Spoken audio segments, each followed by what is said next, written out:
આગળ જઈને મોટા મોટા સ્ટેજ ઉપર બોલે.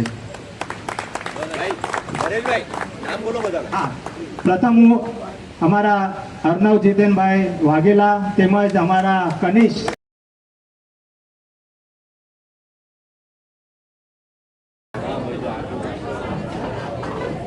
હવે દોસ્તો, હવે હું એક ઇન્સિડન્ટ કહેવા ચાહીશ ડૉક્ટર બાબા સાહેબ આંબેડકરનું કે એક દિવસ ડૉક્ટર બાબા સાહેબ જે આંબેડકર જ્યારે નાના હતા ત્યારે એમની માતાને એમને સ્કૂલ મૂક્યો હતો. ત્યારે જે નાના ભીમરાવ હતા એમને બાકી બધા સ્ટુડન્ટ્સના સાથે ના બેસાડીને એમને ક્લાસના બહાર બેસાડ્યો હતો. નાના ભીમરાવ બહુ જ દુઃખી થયા હતા અને એ એમના પોતાની માતાને વિચાર્યું કે માં, મને બીજા સ્ટુડન્ટ્સ લોકોની સાથે ન બેસાડતા, મને ના બેસાડતા ક્લાસની બહાર બેસાડ્યો. એમની માં ભીમરાવની માં ભીમાબાઈને એમને સમજાવ્યું કે બેટા, આપણે નાની જાતના લોકો છે અને એ લોકો ઊંચી જાતના લોકો છે, આપણે એ લોકો સાથે ના બેસાય. અને ભીમરાવને પૂછ્યું કે માં, આ કોને કીધું છે?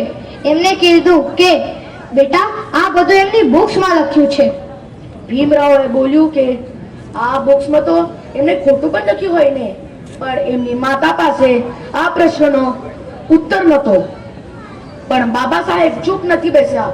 એ બોલ્યા કે હું જ્યારે ભણી ગણીને મોટો થઈશ ને, ત્યારે હું પણ એક બુક લખીશ અને એ બુક્સમાં હું ઇક્વલ રૂલ્સ લખીશ, કોઈ નાનું નહીં કે કોઈ નીચ નહીં.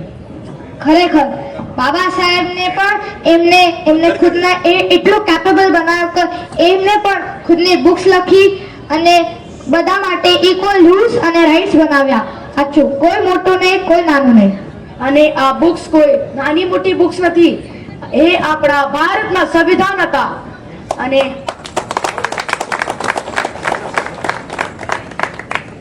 અને ભાઈઓ, આ છે વિચારોના પાવર, વિચારોના ઇમ્પેક્ટ. અને જે માણસ વિચારે છે એ જરૂર કરીને બતાવે છે. ખરેખર અને